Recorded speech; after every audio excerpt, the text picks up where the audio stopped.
एक बच्चा जिसके हाथ में है एक डिमोनिक सोर्ड, एक पास्ट लाइफ का सच और एक फ्यूचर जो पूरी दुनिया हिला देगा। स्वागत है आपका एनिमे लोर हिंदी पर। ये रॉयल मैजिक एकेडमी का एलिमेंटल टेस्ट है, एक ऐसा एग्जाम जो हर स्टूडेंट की एलिमेंटल एबिलिटी और उस पर कंट्रोल को डिसाइड करता है। टेस्ट स्टार्ट होता है और खुद एम्परर की बेटी रिवील करती है अपनी लाइट एलिमेंटल एबिलिटी 52%। नेक्स्ट आता है सेथ, जो एकेडमी के बेस्ट स्टूडेंट्स में से एक है। उसका रिजल्ट दिखाता है सैंड एलिमेंट पर 71% कंट्रोल।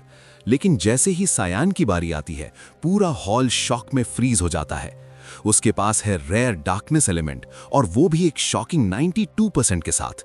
एकेडमी की हिस्ट्री का ग्रेटेस्ट स्टूडेंट भी ग्रेजुएशन के टाइम सिर्फ 88% तक ही पहुंच पाया था। टेस्ट के बाद सायान क्वाइटली अपने रूम की तरफ चला जाता है, लेकिन हॉलवे में 2 सीनियर स्टूडेंट्स उसका वेट कर रहे होते हैं। वो देखना चाहते हैं कि सायान असली में कितना स्ट्रांग है और साथ ही उसे बुली करना चाहते हैं। ऑफ कोर्स उन्हें ये आइडिया नहीं होता कि सायान उनका वेट कर ही रहा था। उन्हें समझ आने से पहले ही सब कुछ खत्म हो चुका होता है। एक सिंगल किक में सायान उनमें से एक को दीवार पर जा पटकता है। अब आप सोच रहे होंगे, कौन सा मेज इतनी फिजिकल स्ट्रेंथ और स्पीड रख सकता है? आंसर सिंपल है, पिछली जिंदगी में वो एक डेडली असैसिन था। कॉन्टिनेंट के सबसे टैलेंटेड नाइट स्क्वाड के सामने भी सायान वर्ट हार मानने से मना कर देता है। वो एक ड्यूक का बैस्टर्ड सन है और पूरे कॉन्टिनेंट का सबसे खौफनाक असैसिन।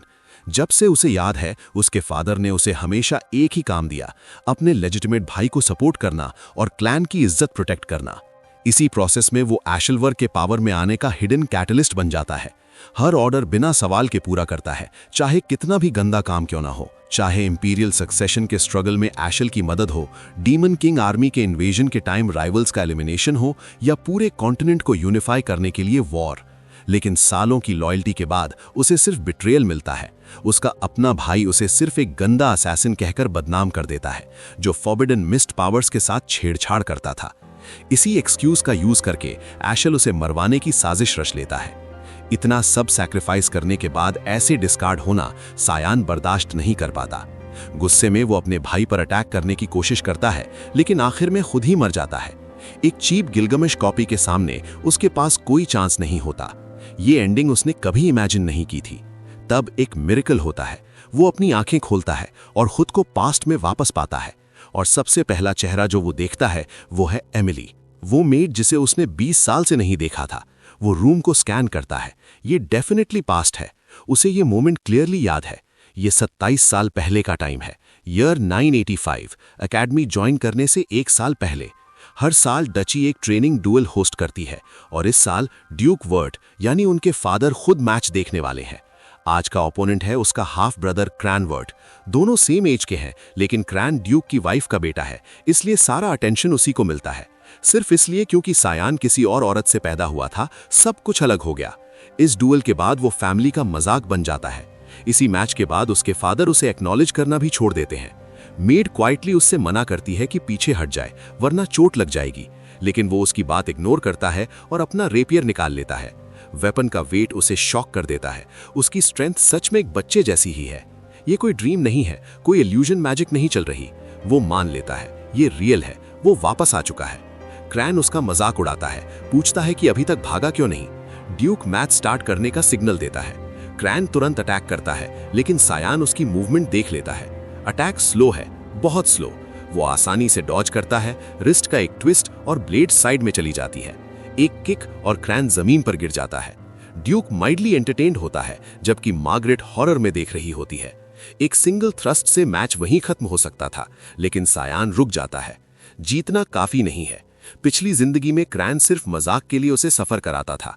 अब जब अपर हैंड उसके पास है, तो वो उस घमंडी एटीट्यूड को पूरी तरह तोड़ना चाहता है।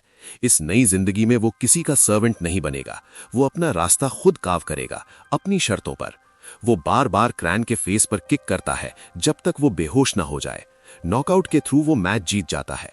डुएल के बाद उसे ड्यूक से मिलने के लिए बुलाया जाता है।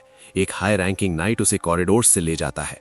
ऑफिस के पास पहुंचने से पहले वो मार्गरेट को बाहर आते हुए देखता है। उसके लिप्स पर एक क्रुकेड स्माइल आ जाती है। क्लियरली वो अपने प्रेशियस सन के लिए रैंट करके आई थी। वो कैजुअली पूछ लेता है कि क्रैन ठीक है। मार्गरेट गुस्से से भर जाती है और चिल्लाकर पूछती है कि उसने ऐसा कैसे कर दिया।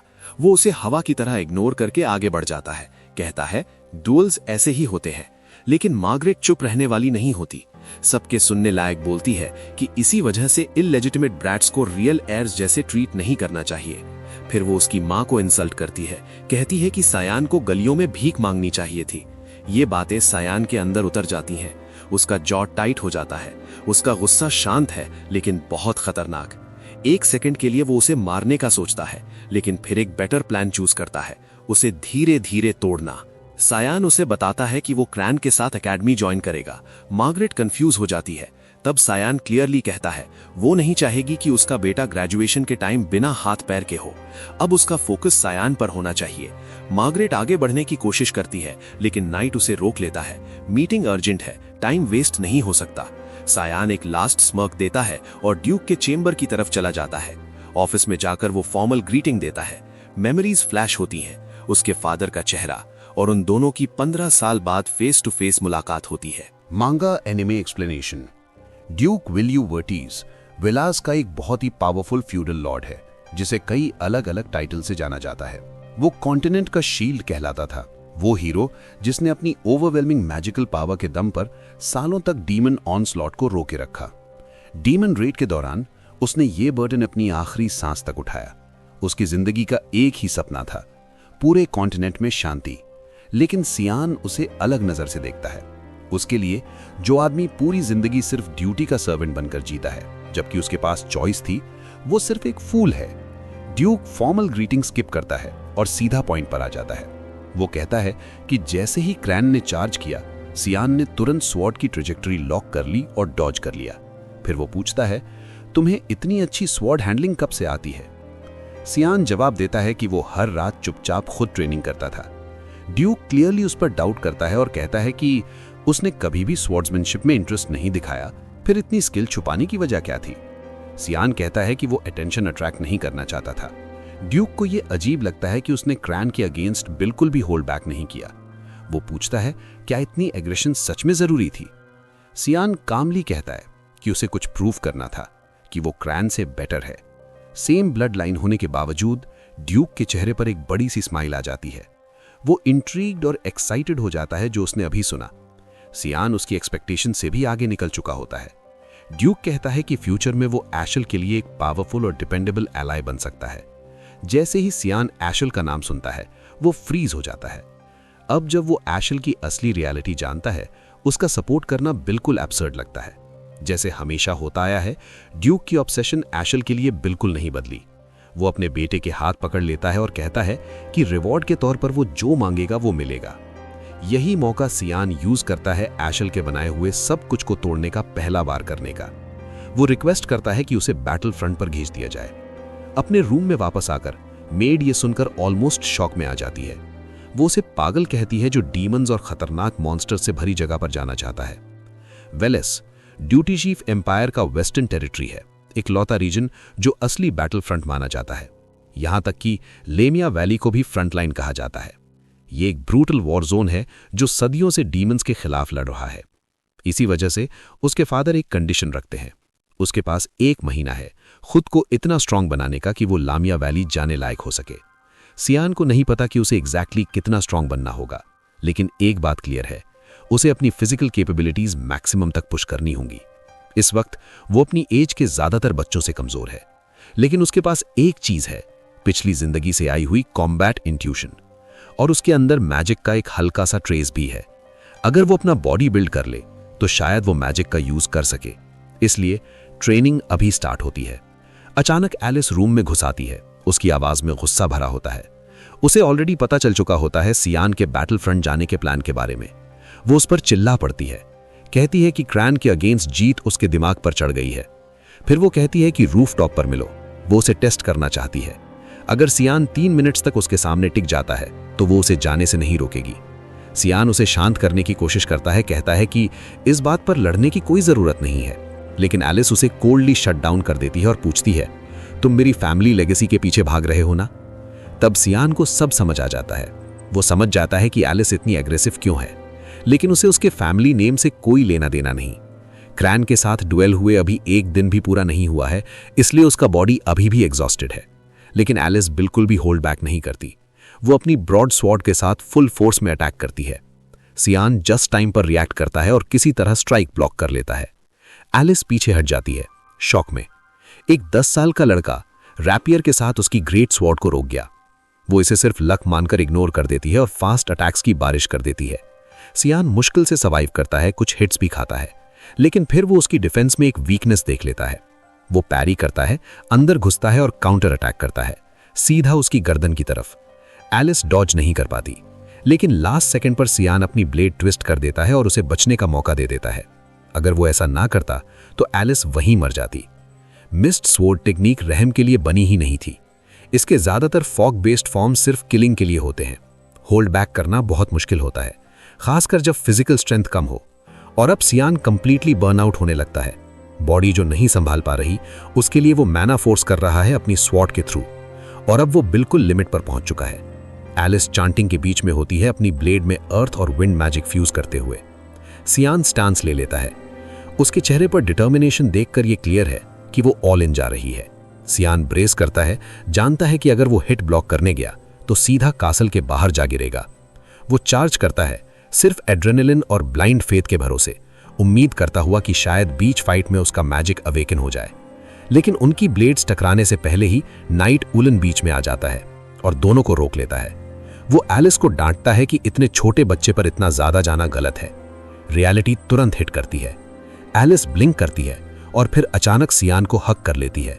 वो कांप रही होती है और रिपीटेडली माफी मांगती है। वो सिर्फ उसे बैटल फ्रंट पर जाने से रोकना चाहती थी। सियान समझ जाता है। वो जानता है एलिस कैसी है, जो भी करती है पूरी जान लगा देती है। उसकी बहन एक प्रोडिजी है, रॉयल एकेडमी में हर सब्जेक्ट में टॉप मार्क्स लाने वाली। उसकी खूबसूरती देखकर लोग उसे गॉब्स का ब्लेसेड चाइल्ड कहते थे।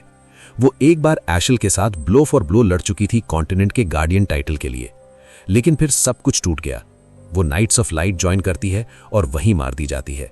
सियान उसे जोर से पकड़ लेता है और दिल ही दिल में कसम खाता है, इस बार वो उसे प्रोटेक्ट करेगा। उनके इमोशनल मोमेंट के बीच एलिस उलन की तरफ देखती है। उसकी आंखें नैरो हो जाती हैं। तुम ड्यूक के पर्सनल नाइट नहीं हो, फिर यहां क्या कर रहे हो जब ड्यूक वॉर के लिए निकल चुके हैं? नाइट जवाब देता है कि उसे ऑर्डर मिले हैं जब तक ड्यूक वापस नहीं आते सियान की गार्ड ड्यूटी करने के। ये क्वाइट मिशन है, किसी को भी पता नहीं चलना चाहिए। सियान ऑलरेडी ड्यूक के ऑफिस में उसकी प्रेजेंस फील कर चुका था, फिर भी उसे अजीब लगता है कि उसके फादर ने सब कुछ इतना सीक्रेट क्यों रखा। और इसी थॉट के बीच थकान अचानक से हिट करती है और वो उसकी बाहों में ही बेहोश हो जाता है। वो हल्की सी स्माइल करती है और मन ही मन सोचती है, ये अभी भी सिर्फ एक बच्चा ही तो है। अगली सुबह वो एकेडमी वापस चली जाती है और सियान अपनी बॉडी ट्रेनिंग में लग जाता है। मुश्किल से 10 पुशअप्स कर पाता है। अभी भी कमजोर है और स्ट्रांग बनने की नीड हर दिन और तेज होती जा रही है। पिछले 2 हफ्तों से वो लगातार स्ट्रेंथ ट्रेनिंग कर रहा है, लेकिन कोई रिजल्ट नहीं। उसे अपनी पिछली जिंदगी की स्ट्रेंथ याद आती है। उसे कुछ चाहिए, कुछ भी जो काम करे। जब वो इस फ्रस्ट्रेशन के गड्ढे में डूब रहा होता है, मेड रूम में आती है एक मैसेज के साथ। उसकी बहन की तरफ से एक पैकेज आया होता है। अंदर होती है हेल हाउंड ब्लड की एक बॉटल, वही चीज जो उसने खुद मांगी थी। लामे वैली से आया हुआ एक रेयर मटेरियल, एक डिमोनिक बीस्ट का खून जो अपनी भयानक बदबू और जलती हुई टेस्ट के लिए फेमस है। लोग कहते हैं ये जहरीला होता है, लेकिन अपने एक्सपीरियंस से सियान सच जानता है ये परमानेंटली माना और फिजिकल पावर को बूस्ट करता है। मेड डर के मारे शॉक हो जाती है और पूछती है क्या वो सच में ये पीने वाला है।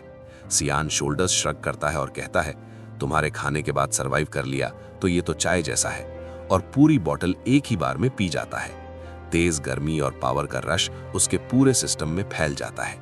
उसके बाद वो कैजुअली कहता है कि वो थोड़ी देर वॉक पर जा रहा है। वो एक ऐसी जगह जाता है जो उसे अपनी पिछली जिंदगी से बिल्कुल क्लियरली याद है। वो पिछले 2 हफ्तों से इसी मोमेंट का वेट कर रहा था, एक ऐसा वक्त जब कोई उस पर नजर रखने वाला आसपास ना हो। सालों पहले एशल को गॉड ऑफ लाइट ल्यूमिनल से एक डिवाइन रेवलेशन मिला था।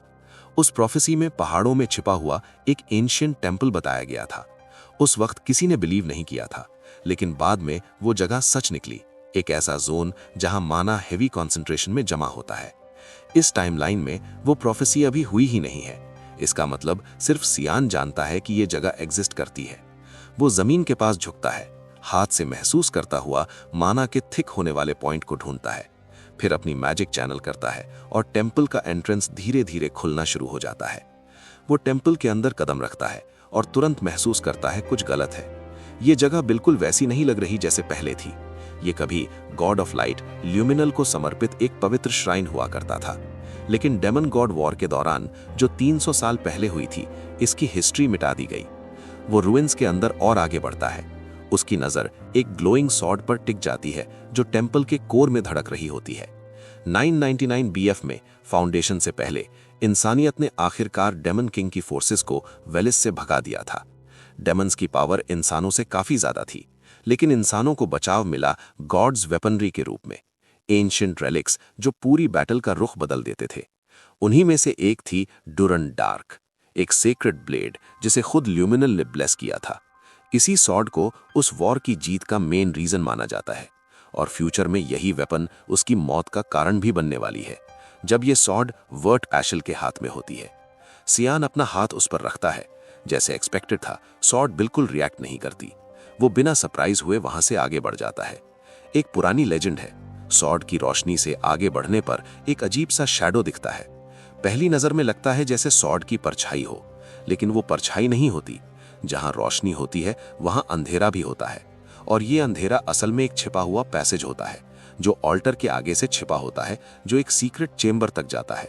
वो उस पैसेज को फॉलो करता है और बीच रूम में एक सॉर्ड देखता है। उसकी आंखें सॉफ्ट हो जाती हैं, जैसे किसी पुराने दोस्त से फिर से मिल रहा हो। वही ब्लेड, उसकी पिछली जिंदगी वाली तलवार। वो आगे बढ़ता है, हैंडल पकड़ता है और उसका नाम लेता है, काउम। सॉर्ड इंस्टेंटली सबमिट कर देती है। वो उसे कुछ बार घुमाता है, लेकिन उसकी मैजिक अभी रिस्पॉन्ड नहीं कर रही होती। लगता है अभी भी डीप हाइबरनेशन में है। फिर भी उसे दोबारा पाकर उसके अंदर खुशी जैसा एहसास भर जाता है। तब अचानक चेंबर में एक आवाज गूंजती है। वो पूछती है, क्या उसे बिल्कुल भी डर नहीं लगता? क्या उसे पता है कि इस सॉर्ड में सील्ड डीमन को जगाने का क्या मतलब है? वो कहती है अब पीछे हटना पॉसिबल नहीं है, और उसका बॉडी छीन लेने के लिए सीधा उस पर झपट पड़ती है। लेकिन पास आने से पहले ही सियान उसकी गर्दन पकड़ लेता है। वो कहता है वो बहुत ज्यादा रेकलेस हो रही है और पहले ऐसी नहीं थी। डीमन शॉक में आ जाती है। एक बच्चा उसे छू कैसे सकता है? सियान कामली याद दिलाता है ये सॉर्ड उसकी है। वो रेजिस्ट करने की कोशिश करती है, फिर अचानक फ्रीज हो जाती है। वो कुछ महसूस करती है। वो पूछती है क्या वो सक्सेसर है? उसके अंदर एरू की प्रेजेंस क्यों है? सियान रिपीट करता है ये सॉर्ड उसकी है। उसने एरू की लेगेसी इनहेरिट की है और अब उसे अपने नए मास्टर के सामने झुकना होगा। वो मानने से इनकार करती है और अटैक कर देती है। सियान साय करता है। उसे समझ आ जाता है बातें काम नहीं करेंगी। डिमोनिक वेपन्स का नेचर हमेशा एक ही होता है, यूजर का बॉडी क्लेम करना। इसीलिए वो कॉन्वर्सेशन खत्म करता है, उंगली स्नैप करता है और उसका सिर सीधा टेम्पल फ्लोर में दे मारता है। वो वार्निंग देता है अभी सबमिट कर ले वरना चीजें और गंदी होंगी। वो गुस्से में ग्राउल करती है तो सियान और प्रेशर डालता है, उसे और जमीन में दबा देता है। आखिरकार प्रेशर काम कर जाता है। वो टूट जाती है और फाइनली उसे मास्टर कहकर बुलाती है। काम हो जाता है। सियान डिसाइड करता है अब वापस जाने का टाइम आ गया है। वो काफी देर से बाहर था। कैरीन एक्साइटमेंट से ऑलमोस्ट गुनगुना रही होती है इतने टाइम बाद ओपन एयर महसूस करने के लिए। वो उसका नाम पूछती है। नाम सुनकर वो आईब्रो उठा लेती है।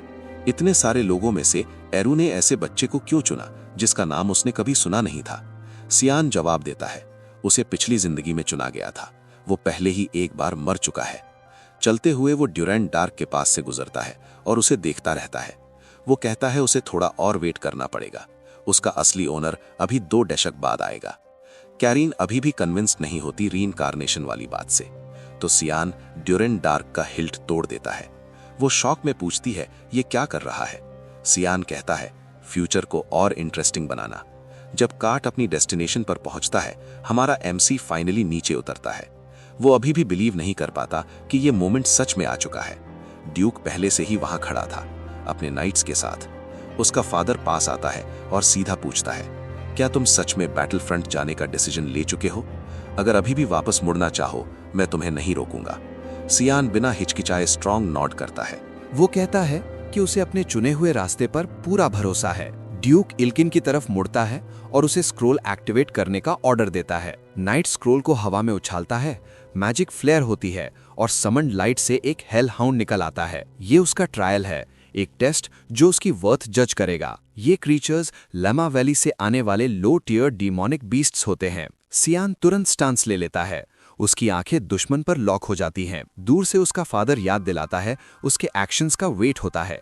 अगर वो ये चाहता है तो उसे अपनी स्ट्रेंथ प्रूव करनी होगी और टेस्ट पास करके रिस्पॉन्सिबिलिटी लेनी होगी। कुछ दिन पहले सियान यूलेन के पास गया था एक ड्यूल की रिक्वेस्ट के साथ। उसे कुछ रियल चाहिए था। हवा में स्वॉर्ड घुमाकर ट्रेनिंग अब काम नहीं आ रही थी।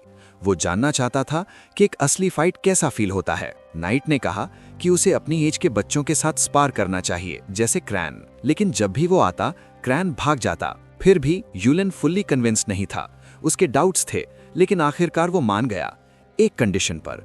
वो सिर्फ शीथ का यूज करेगा और सिर्फ डिफेंस में रहेगा। सियान ने टर्म्स मान लिए और एक और रिक्वेस्ट ऐड की, जो भी हो उस दिन की बात ड्यूब तक नहीं पहुंचनी चाहिए। यूलेन कुछ बोल पाता उससे पहले ही सियान फुल फोर्स के साथ चार्ज कर गया। अटैक ब्लॉक हो गया, लेकिन उसके वेट ने यूलेन को ऑफ गार्ड पकड़ लिया। उसने एक्सपेक्ट नहीं किया था कि एक 10 साल के बच्चे का ब्लेड इतना हैवी हिट करेगा। सियान लगातार सर्कल करता रहा, इतनी तेज मूवमेंट के साथ कि ब्लर होने लगी।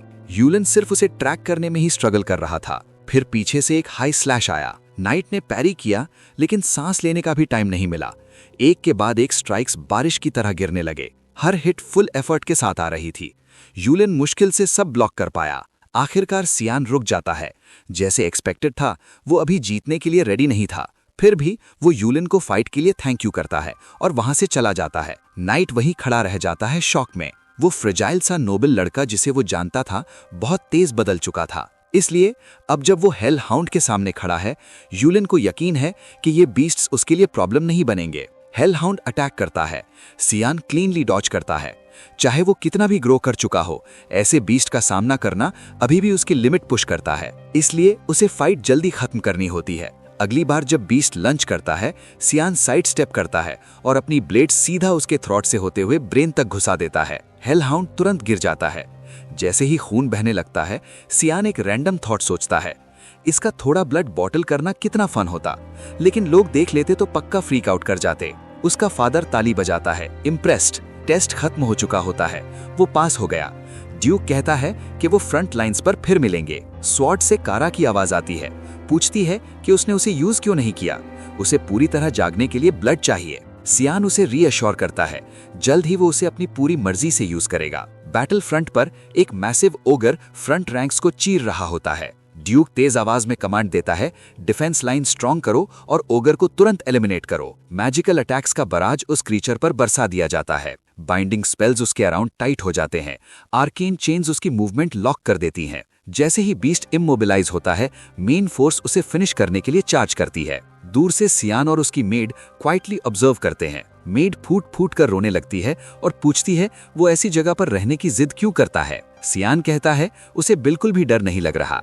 सच कहूं तो ये जगह उसे नॉस्टैल्जिक सी लगती है। ड्यूक पास आता है और पूछता है फ्रंट लाइंस पर पहली बार खड़े होने का क्या फील हो रहा है। सियान कहता है थोड़ा नर्वस लग रहा है। इस पर उसका फादर याद दिलाता है, मौत कहीं भी कभी भी आ सकती है, इसलिए अलर्ट रहना नॉन नेगोशिएबल है। सियान नॉट करता है, वार्निंग के लिए थैंक यू करता है। वैसे भी ऐसे सीन्स यहाँ कॉमन होते हैं। रोज 3-4 फुल स्केल बैटल्स होती हैं। हर बैटल के साथ एक फिक्स्ड प्रोटोकॉल होता है डीमंस को हराने का। एडवांस्ड नाइट्स फोर्स का बैकबोन होते हैं। जो भी मॉन्स्टर लाइन तोड़ने की कोशिश करता है, उसे वहीं रोक देते हैं। बैटल के बाद सियान अपने असाइन टेंट में वापस जाता है। ये टेंट फ्रंट से काफी पीछे सबसे सेफ सेक्टर में होता है, लेकिन यहाँ के गार्ड्स ऑर्डर्स को बहुत स्ट्रिक्टली फॉलो करते हैं। इस वजह से वो कारुम को समन नहीं कर सकता। उसे डिनर तक वेट करना होगा बाहर जाकर ट्रेनिंग करने के लिए। वो कारुम को कांपते हुए देखता है और पूछता है वो क्या कर रही है। वो ड्यूक की वार्निंग रिपीट करती है। सियान कहता है वो अपना सामान पैक करे और कासल वापस चली जाए। वो चिल्ला पड़ती है, वो उसे अकेला छोड़कर नहीं जा सकती। उसके बिना वो बिल्कुल हेल्पलेस हो जाएगा। अगर वो अचानक गायब हो गई तो उसका ख्याल रखने वाला कोई नहीं होगा। वो टेंट से बाहर निकलते हुए कहती है अब खाना खाने का टाइम हो गया है। सियान को पसंद नहीं आता जिस तरह से वो उसे ट्रीट करती है, लेकिन वो बात छोड़ देता है। रात को जब सब सो जाते हैं, वो अपनी ब्लैंकेट के नीचे एक प्लश डॉल रख देता है ताकि एब्सेंस कवर हो जाए। वो पूछती है क्या वो ट्रेनिंग के लिए जा रहा है। सियान नॉड करता है। वो उसकी डेडिकेशन की तारीफ करती है और कहती है ड्यूक उसे देखकर प्राउड होता। सियान खुद को एक्सक्यूज करता है और कहता है वो यहाँ का ध्यान रखे और उसकी एब्सेंस सीक्रेट रखे। रात में पेट्रोल ज्यादा टाइट होते हैं, लेकिन लोग बिजी भी होते हैं।